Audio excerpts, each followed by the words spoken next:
So what I would challenge this young man or young woman to do is you have to look inside of yourself and see what you really want. What are you passionate about? We use these words and these little phrases of only the strong survive and all this other crap. They're all just fucking words.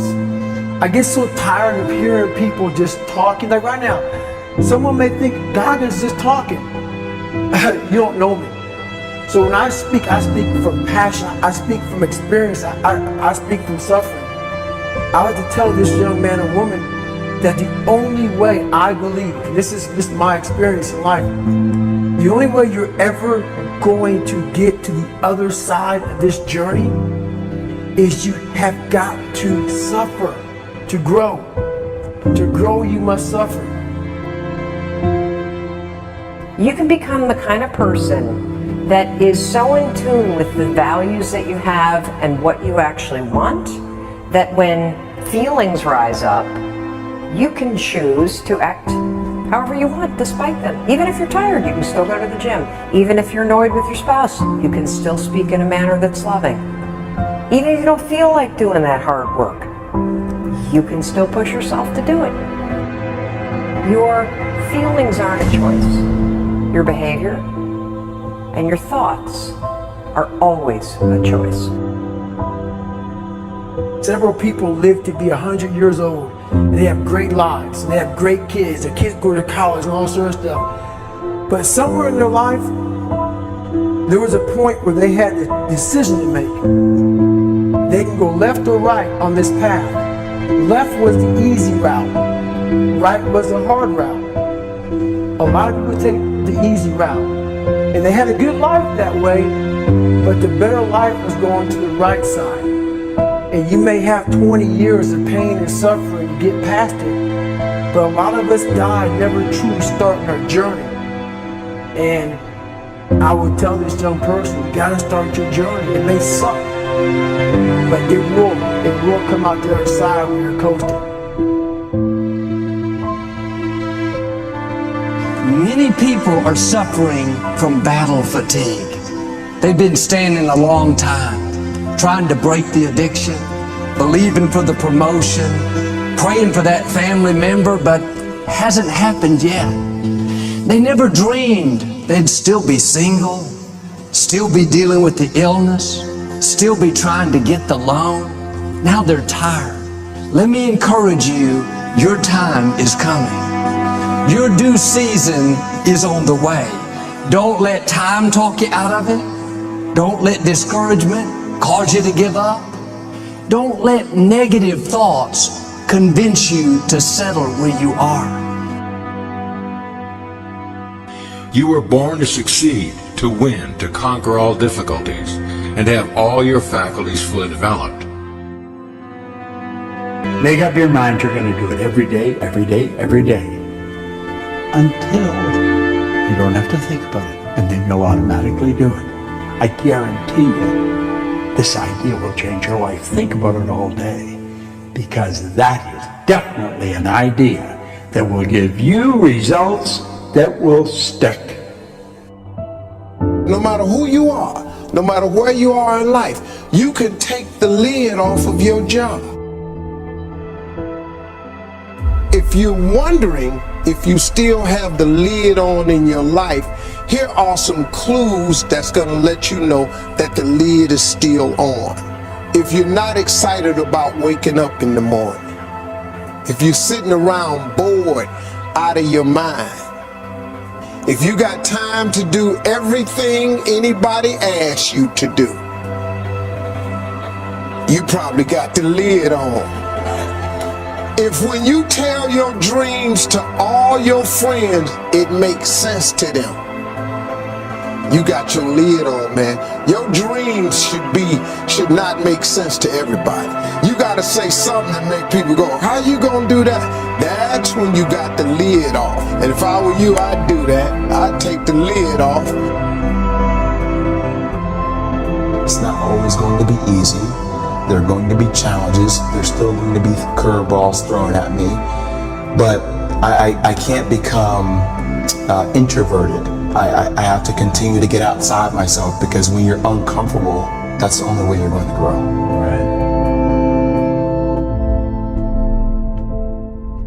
So the only way I became successful was going towards the truth.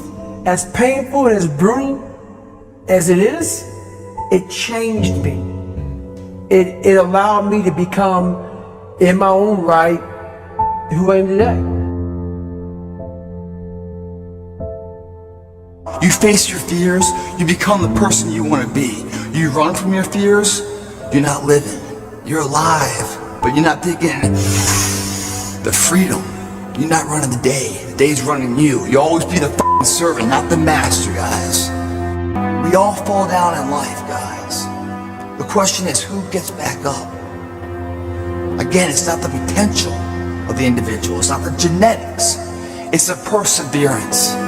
The never say die attitude. If you constantly keep throwing shit against the wall, eventually something will stick, guys.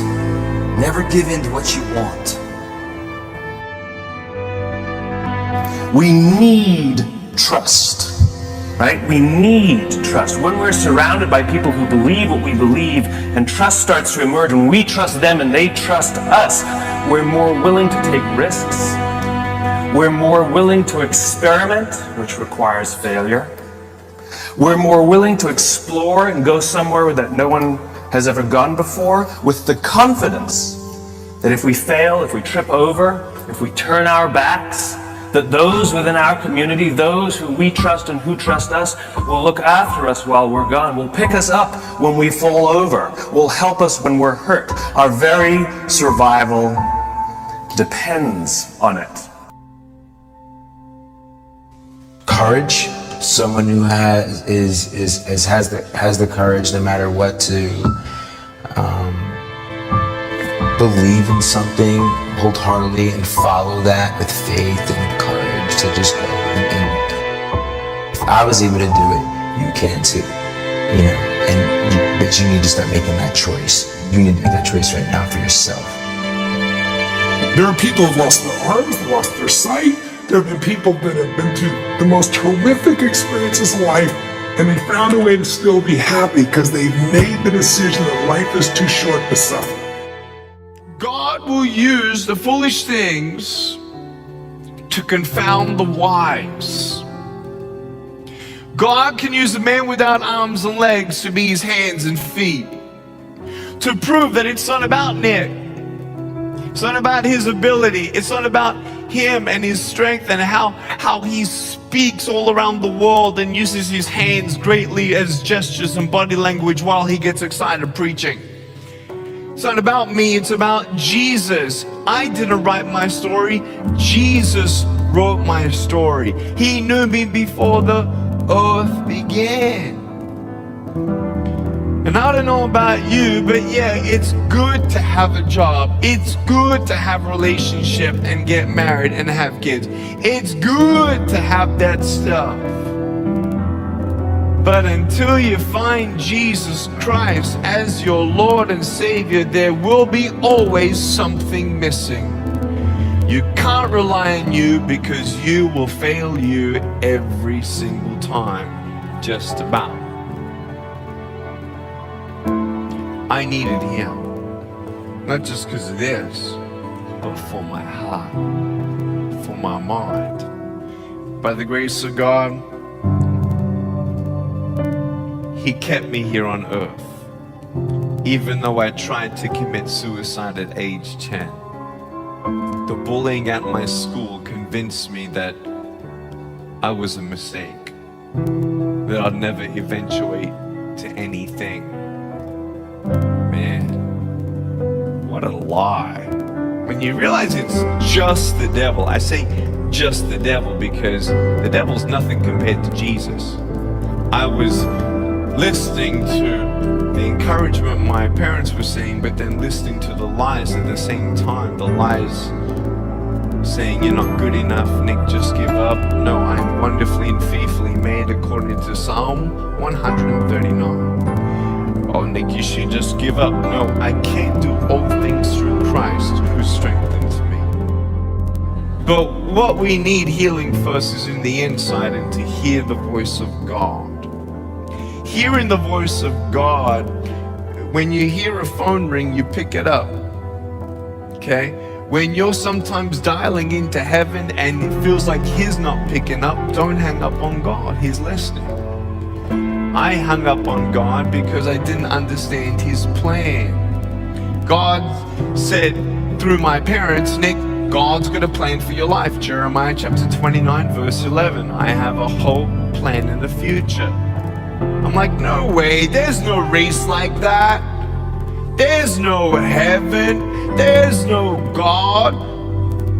Look at all the pain in the world. If God loved the world, then why is He letting so much pain happen? Later on, you realize in the Bible, God doesn't give us pain.